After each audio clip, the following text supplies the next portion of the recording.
श्रीशिवस्तोत्रम्। ब्रह्मोवाच प्रसीद दक्ष यज्ञघ्न सूर्यं मच्छरणागतं त्वयैव सृष्टं सृष्टेश्च समारम्भे जगद्गुरो आसुतोष महाभाग प्रसीद भक्तवत्सल कृपया च कृपासिन्धो रक्ष रक्ष दिवानिशं ब्रह्मस्वरूप भगवन् सृष्टिस्थित्यन्तकारण स्वयं रविं च निर्माय स्वयं संहर्तुमिच्छसि स्वयं ब्रह्मा स्वयं शेषो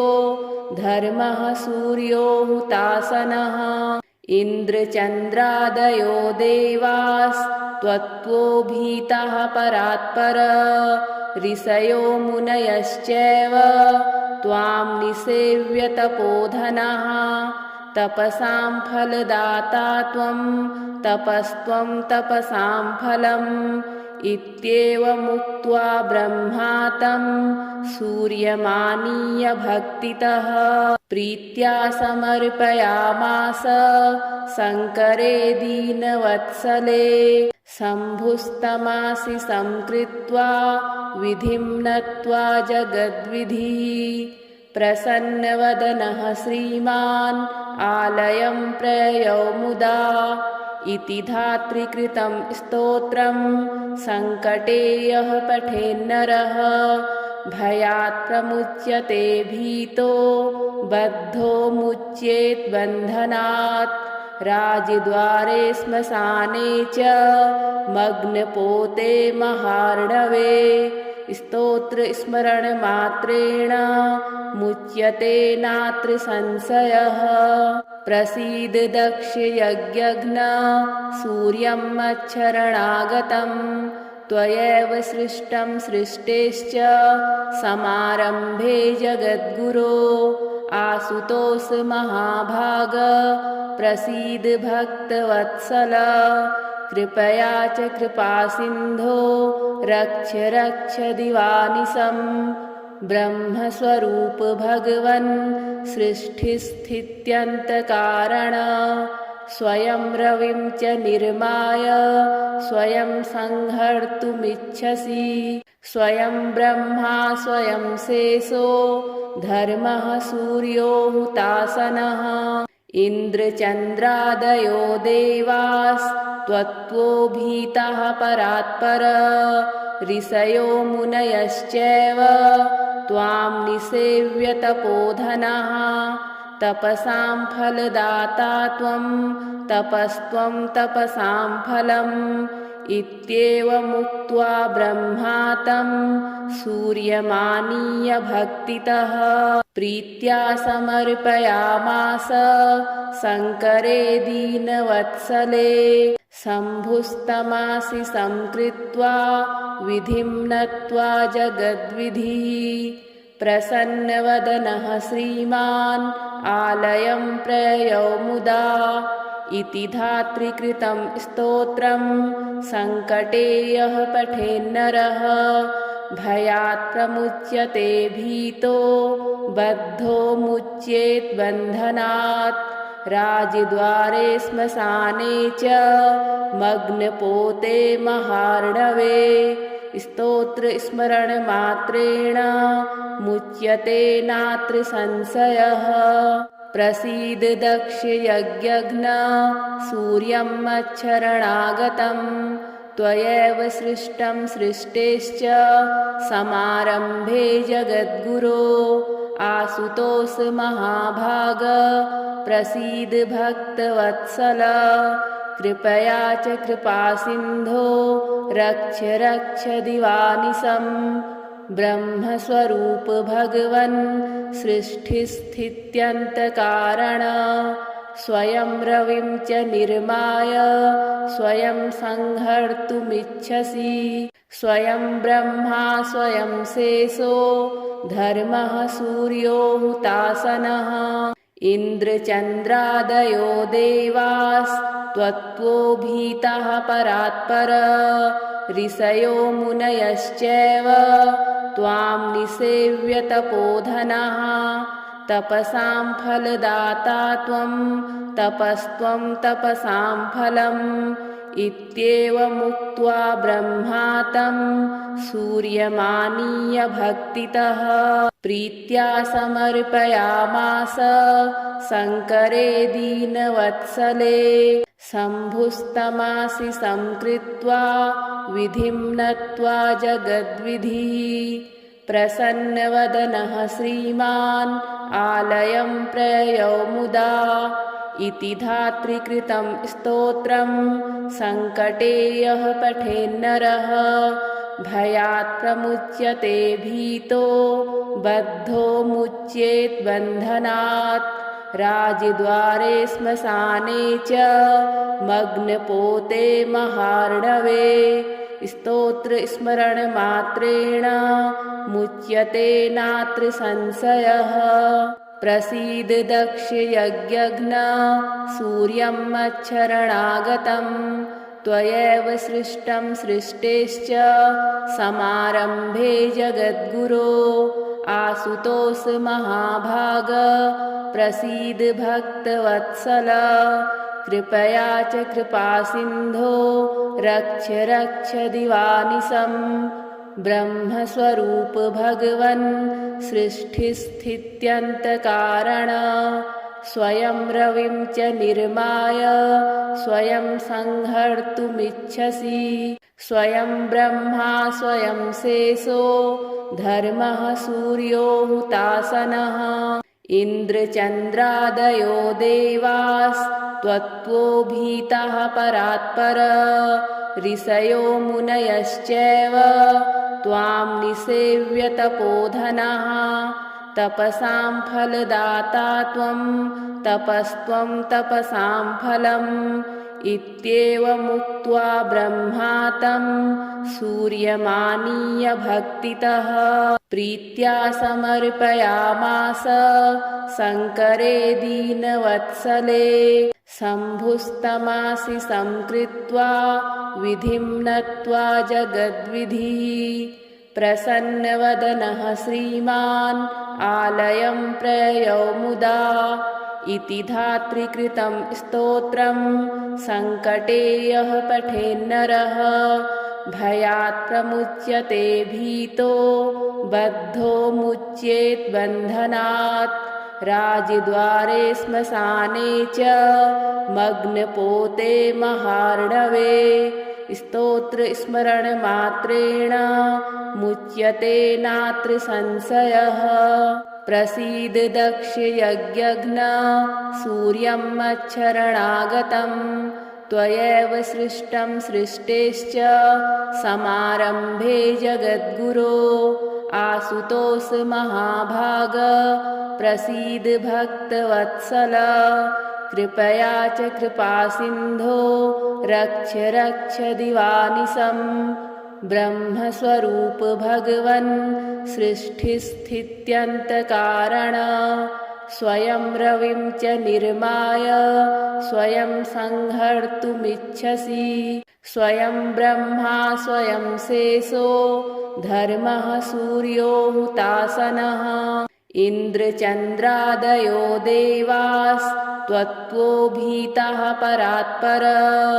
ऋषयो मुनयश्चैव त्वां निसेव्य तपोधनः तपसां फलदाता त्वं तपस्त्वं तपसां फलम् इत्येवमुक्त्वा ब्रह्मा तं सूर्यमानीय भक्तितः प्रीत्या समर्पयामास शङ्करे दीनवत्सले शम्भुस्तमासि संकृत्वा विधिं नत्वा जगद्विधिः प्रसन्नवदनः श्रीमान् आलयं प्रययौ मुदा इति धात्रीकृतं स्तोत्रं सङ्कटे यः पठेन्नरः भयात् प्रमुच्यते भीतो बद्धो मुच्येत् बन्धनात् राजद्वारे श्मशाने च मग्नपोते महार्णवे स्तोत्रस्मरणमात्रेण मुच्यते नात्र संशयः। प्रसीद दक्ष यज्ञघ्न सूर्यं मच्छरणागतं त्वयैव सृष्टं सृष्टेश्च समारम्भे जगद्गुरो। आसुतोष महाभाग प्रसीद भक्तवत्सल कृपया च कृपासिन्धो रक्ष रक्ष दिवानिशं। ब्रह्मस्वरूप भगवन् सृष्टिस्थित्यन्तकारण स्वयं रविं च निर्माय स्वयं संहर्तुमिच्छसि। स्वयं ब्रह्मा स्वयं शेषो धर्मः सूर्यो हुतासनः। इन्द्रचन्द्रादयो देवास्त्वत्वोभीताः परात्पर ऋषयो मुनयश्चैव त्वां निसेव्य तपोधनाः। तपसां फलदाता त्वं तपस्त्वं तपसां फलम् इत्येवमुक्त्वा ब्रह्मा तं सूर्यमानीय भक्तितः प्रीत्या समर्पयामास शङ्करे दीनवत्सले। शम्भुस्तमासि संकृत्वा विधिं नत्वा जगद्विधिः प्रसन्नवदनः श्रीमान् आलयं प्रययौ मुदा। इति धात्रीकृतं स्तोत्रं सङ्कटे यः पठेन्नरः भयात् प्रमुच्यते भीतो बद्धो मुच्येत् बन्धनात्। राजद्वारे श्मशाने च मग्नपोते महार्णवे स्तोत्रस्मरणमात्रेण मुच्यते नात्र संशयः। प्रसीद दक्ष यज्ञघ्न सूर्यं मच्छरणागतं त्वयैव सृष्टं सृष्टेश्च समारम्भे जगद्गुरो। आसुतोष महाभाग प्रसीद भक्तवत्सल कृपया च कृपासिन्धो रक्ष रक्ष दिवानिशं। ब्रह्मस्वरूप भगवन् सृष्टिस्थित्यन्तकारण स्वयं रविं च निर्माय स्वयं संहर्तुमिच्छसि। स्वयं ब्रह्मा स्वयं शेषो धर्मः सूर्यो हुतासनः। इन्द्रचन्द्रादयो देवास्त्वत्वोभीताः परात्पर ऋषयो मुनयश्चैव त्वां निसेव्य तपोधनाः। तपसां फलदाता त्वं तपस्त्वं तपसां फलम् इत्येवमुक्त्वा ब्रह्मा तं सूर्यमानीय भक्तितः प्रीत्या समर्पयामास शङ्करे दीनवत्सले। शम्भुस्तमासि संकृत्वा विधिं नत्वा जगद्विधिः प्रसन्नवदनः श्रीमान् आलयं प्रययौ मुदा। इति धात्रीकृतं स्तोत्रं सङ्कटे यः पठेन्नरः भयात् प्रमुच्यते भीतो बद्धो मुच्येत् बन्धनात्। राजद्वारे श्मशाने च मग्नपोते महार्णवे स्तोत्रस्मरणमात्रेण मुच्यते नात्र संशयः। प्रसीद दक्ष यज्ञघ्न सूर्यं मच्छरणागतं त्वयैव सृष्टं सृष्टेश्च समारम्भे जगद्गुरो। आसुतोष महाभाग प्रसीद भक्तवत्सल कृपया च कृपासिन्धो रक्ष रक्ष दिवानिशं। ब्रह्मस्वरूप भगवन् सृष्टिस्थित्यन्तकारण स्वयं रविं च निर्माय स्वयं संहर्तुमिच्छसि। स्वयं ब्रह्मा स्वयं शेषो धर्मः सूर्यो हुतासनः। इन्द्रचन्द्रादयो देवास्त्वत्तो भीताः परात्पर ऋषयो मुनयश्चैव त्वां निसेव्य तपोधनाः तपसां फलदाता त्वं तपस्त्वं तपसां फलम् इत्येवमुक्त्वा ब्रह्मा तं सूर्यमानीय भक्तितः प्रीत्या समर्पयामास शङ्करे दीनवत्सले शम्भुस्तमासि संकृत्वा विधिं नत्वा जगद्विधिः प्रसन्नवदनः श्रीमान् आलयं प्रययौ मुदा इति धात्रीकृतं स्तोत्रं सङ्कटे यः पठेन्नरः भयात् प्रमुच्यते भीतो बद्धो मुच्येत् बन्धनात् राजद्वारे श्मशाने च मग्नपोते महार्णवे स्तोत्रस्मरणमात्रेण मुच्यते नात्र संशयः प्रसीद दक्ष यज्ञघ्न सूर्यं मच्छरणागतं त्वयैव सृष्टं सृष्टेश्च समारम्भे जगद्गुरो आशुतोष महाभाग प्रसीद भक्तवत्सल कृपया च कृपासिन्धो रक्ष रक्ष दिवानिशं ब्रह्मस्वरूप भगवन् सृष्टिस्थित्यन्तकारण स्वयं रविं च निर्माय स्वयं संहर्तुमिच्छसि स्वयं ब्रह्मा स्वयं शेषो धर्मः सूर्यो हुतासनः इन्द्रचन्द्रादयो देवास्त्वत्तो भीताः परात्पर ऋषयो मुनयश्चैव त्वां निसेव्य तपोधनाः तपसां फलदाता त्वं तपस्त्वं तपसां फलम् इत्येवमुक्त्वा ब्रह्मा तं सूर्यमानीय भक्तितः प्रीत्या समर्पयामास शङ्करे दीनवत्सले शम्भुस्तमासि संकृत्वा विधिं नत्वा जगद्विधिः प्रसन्नवदनः श्रीमान् आलयं प्रययौ मुदा इति धात्रीकृतं स्तोत्रं सङ्कटे यः पठेन्नरः भयात् प्रमुच्यते भीतो बद्धो मुच्येत् बन्धनात् राजद्वारे श्मशाने च मग्नपोते महार्णवे स्तोत्रस्मरणमात्रेण मुच्यते नात्र संशयः प्रसीद दक्ष यज्ञघ्न सूर्यं मच्छरणागतं त्वयैव सृष्टं सृष्टेश्च समारम्भे जगद्गुरो आशुतोष महाभाग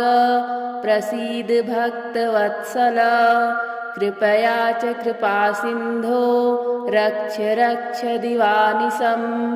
ब्रह्मस्वरूप भगवन् सृष्टिस्थित्यन्तकारण स्वयं रविं च निर्माय स्वयं संहर्तुमिच्छसि स्वयं ब्रह्मा स्वयं शेषो धर्मः सूर्यो हुतासनः इन्द्रचन्द्रादयो देवास्त्वत्तो भीताः परात्पर ऋषयो मुनयश्चैव त्वां निसेव्य तपोधनाः तपसां फलदाता त्वं तपस्त्वं तपसां फलम् इत्येवमुक्त्वा ब्रह्मा तं सूर्यमानीय भक्तितः प्रीत्या समर्पयामास शङ्करे दीनवत्सले शम्भुस्तमासि संकृत्वा विधिं नत्वा जगद्विधिः प्रसन्नवदनः श्रीमान् आलयं प्रययौ मुदा इति धात्रीकृतं स्तोत्रं सङ्कटे यः पठेन्नरः भयात् प्रमुच्यते भीतो बद्धो मुच्येत् बन्धनात् राजद्वारे श्मशाने च मग्नपोते महार्णवे स्तोत्रस्मरणमात्रेण मुच्यते नात्र संशयः प्रसीद दक्ष यज्ञघ्न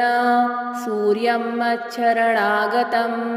त्वयैव सृष्टं सृष्टेश्च समारम्भे जगद्गुरो आशुतोष महाभाग प्रसीद भक्तवत्सल कृपया च कृपासिन्धो रक्ष रक्ष दिवानिशं ब्रह्मस्वरूप भगवन् सृष्टिस्थित्यन्तकारण स्वयं रविं च निर्माय स्वयं संहर्तुमिच्छसि स्वयं ब्रह्मा स्वयं शेषो धर्मः सूर्यो हुतासनः इन्द्रचन्द्रादयो देवास्त्वत्वोभीताः परात्पर ऋषयो मुनयश्चैव त्वां निसेव्य तपोधनाः तपसां फलदाता त्वं तपस्त्वं तपसां फलम् इत्येवमुक्त्वा ब्रह्मा तं सूर्यमानीय भक्तितः प्रीत्या समर्पयामास शङ्करे दीनवत्सले शम्भुस्तमासि संकृत्वा विधिं नत्वा जगद्विधिः प्रसन्नवदनः श्रीमान् आलयं प्रययौ मुदा इति धात्रीकृतं स्तोत्रं सङ्कटे यः पठेन्नरः भयात् प्रमुच्यते भीतो बद्धो मुच्येत् बन्धनात् राजद्वारे श्मशाने च मग्नपोते महार्णवे स्तोत्रस्मरणमात्रेण मुच्यते नात्र संशयः।